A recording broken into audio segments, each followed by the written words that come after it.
Hello dear friends.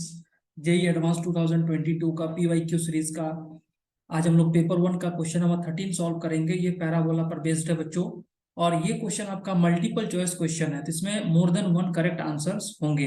तो चलिए question को पढ़ लेते हैं। Consider the parabola y square equal to 4x, standard parabola है। Let s be the focus of the parabola. A pair of tangents drawn to the parabola from the point p -2, 1। तो -2 point इस तरह से हमने figure बना लिया है, ठीक है ना। एक -2, 1 आउटसाइड पॉइंट है, यहाँ से दो टेंजेंट पैराबोला पर ड्रॉ किया हुआ है।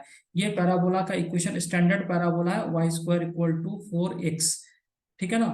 अब ये बोला जा रहा है कि ये जो टेंजेंट है ये P1 और P2 पर टच कर रहा है, तो एक टेंजेंट P1 पर टच किया, P2 पर टच किया। फिर बोला जा रहा है let Q1 and Q2 be the points on the lines SP1 and SP2। तो एक लाइन SP1 है और एक लाइन SP2 है। यहाँ पर एक पॉइंट Q1 और Q2 है, वो इस तरह से है such that PQ1 is perpendicular to SP1, यानी ये जो लाइन है PQ1 SP1 के परपेंडिकुलर है, और PQ2 line is perpendicular to SP2। तो आपको चार डिस्टेंस दिए हुए हैं, SQ1, Q1, Q2, PQ1 और SQ2। तो सबसे पहले बच्चों आपको क्या करना पड़ेगा, P1, P2 और Q1 और Q2 का कोऑर्डिनेट्स चाहिए। जब तक ये कोऑर्डिनेट्स नहीं निकालोगे तब तक आप डिस्टेंस नहीं निकाल पाओगे, है ना। तो चलिए हम लोग शुरू करते हैं। सबसे पहले पैराबोला का स्टैंडर्ड पैराबोला है y square equal to 4x। तो मैंने P1 पॉइंट का पैरामेट्रिक में मान लिया AT1 स्क्वायर। यहाँ पर स्टैंडर्ड पैराबोला है y square equal to 4ax और y square equal to 4x। तो a का वैल्यू कितना है, 1 है, स्टैंडर्ड पैराबोला है। तो पैरामेट्रिक पॉइंट हो जाएगा T1 AT1 square 2AT1, a का वैल्यू 1, तो T1 स्क्वायर 2T1। इसी तरह से अगर P2 का पॉइंट लेंगे तो ये हो जाएगा T2 स्क्वायर 2T2। अब दो टेंजेंट अगर इंटरसेक्ट करता है तो इंटरसेक्शन पॉइंट का स्टैंडर्ड रिजल्ट होता है बच्चों, इसका कोऑर्डिनेट होता है T1 T2। तो a का value 1 T1 T2 T1 plus T2, ये स्टैंडर्ड रिजल्ट है। Point of intersection of tangents at AT1 square 2AT1, AT2 square 2AT2, P T1 T2, T1 plus T2, standard result है। तो यहां से आपके पास ये P का कोऑर्डिनेट कितना है, -2, 1, तो इसका वैल्यू -2, इसका वैल्यू 1। तो सॉल्व कर लो इसको, यानी T1 T2 इक्वल टू -2 और T1 plus T2 equal to 1। इन दोनों को सॉल्व करोगे बहुत ही इजीली सॉल्व हो जाएगा, देख के ही पता चल रहा है। यहाँ पर मैं T1 का वैल्यू अपन 2 लिख सकते हैं, क्वाड्रेटिक बन जाएगा, और T2 का वैल्यू कितना है, -1।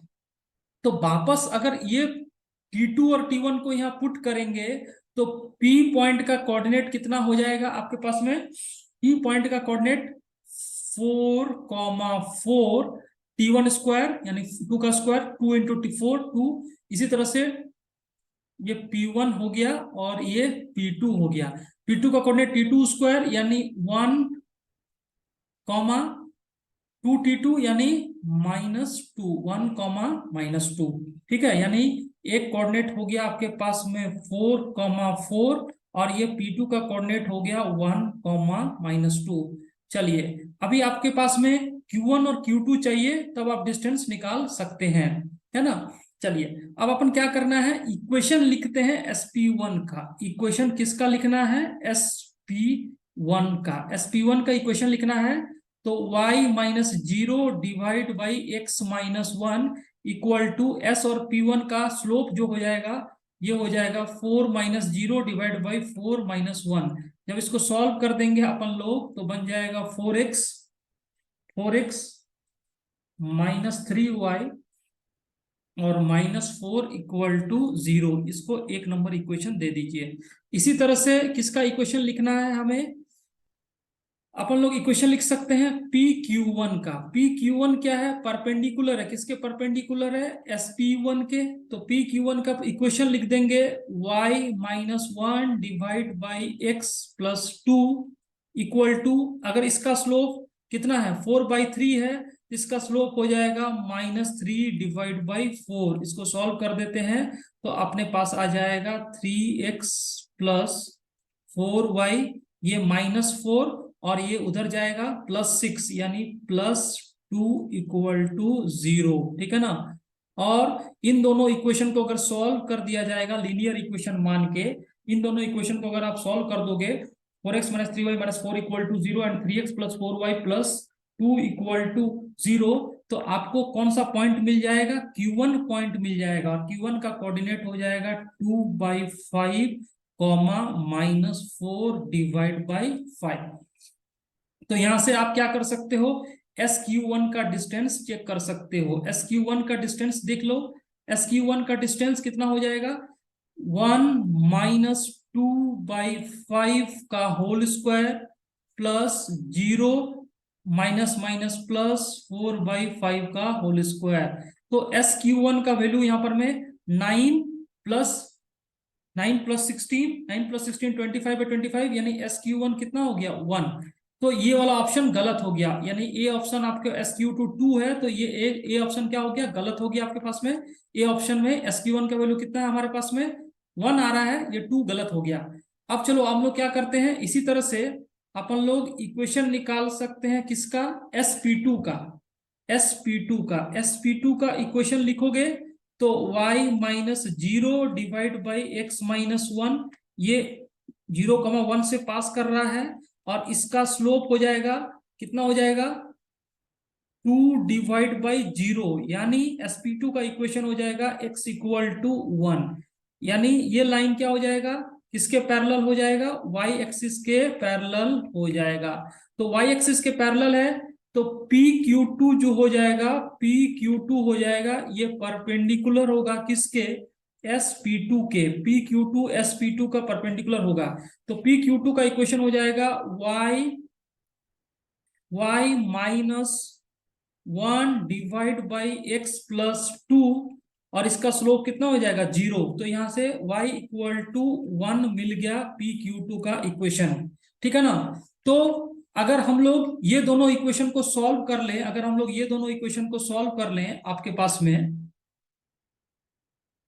ये इक्वेशन x इक्वल टू 1 और y इक्वल टू 1, SP2 और PQ2, SP2 और PQ2, तो आपको कौन सा कोऑर्डिनेट मिल जाएगा? Q कोऑर्डिनेट मिल जाएगा, Q2 कोऑर्डिनेट मिल जाएगा। और Q2 का कोऑर्डिनेट कितना हो जाएगा? 1,1। तो चलिए Q2 1,1 निकल गया। अब अपने पास इजीली SQ2 निकाल सकते हैं। SQ2 डिस्टेंस फॉर्मूला से 1 आ जाएगा, यानी ये वाला डी ऑप्शन क्या हो गया? करेक्ट हो गया। आपको Q2 मिला हुआ है, ठीक है, आपको Q2 मिला हुआ है और आपको Q1 भी मिला हुआ है। तो Q1 Q2 निकाल लो डिस्टेंस फॉर्मूला से। Q1 Q2 डिस्टेंस फॉर्मूला से निकालोगे तो अंडर रूट ऑफ 1 माइनस 2/5, यानी 9 divide by under root 1 minus 2/5, यानी 9 divide by 25 plus Q1 Q2, यानी 981 डिवाइड बाई 25, 1 प्लस 4/5, तो इसका हो जाएगा अंडर रूट 90, यानी 3√10 डिवाइड बाई 5। तो ये भी ऑप्शन क्या हो गया? बी ऑप्शन भी करेक्ट हो गया। इसी तरह से आपके पास एक और बच रहा है, SQ2 निकल गया, ठीक है ना, Q1 Q2 हो गया, और बी ऑप्शन भी सही हो गया, डी ऑप्शन भी सही हो गया। अब सी ऑप्शन निकालो, PQ1 के लिए वापस P का कोऑर्डिनेट कितना है आपके पास में? P का कोऑर्डिनेट आपके पास में -2,1, तो यहां से डिस्टेंस फॉर्मूला निकालेंगे PQ1, यानी P -2/5, यानी -2/5 का होल स्क्वायर प्लस यहाँ पर मैं 1 प्लस 4/5 का होल स्क्वायर। जब डिस्टेंस फॉर्मूला निकालोगे आप PQ1 का वैल्यू, तो कितना हो जाएगा? -10 - 2, यानी 144 प्लस 81, 225, यानी 225/2, यानी √9, और इसका आंसर हो जाएगा 3। तो ये सी ऑप्शन भी क्या हो जाएगा? सही। इस तरह से हमारे पास 3 ऑप्शन आ गया, बी, सी और डी। तो आई होप आपको समझ में आया होगा। तो अगर आपको अच्छा लगे तो इसको लाइक एंड शेयर जरूर करिएगा। Thank you my dear friends.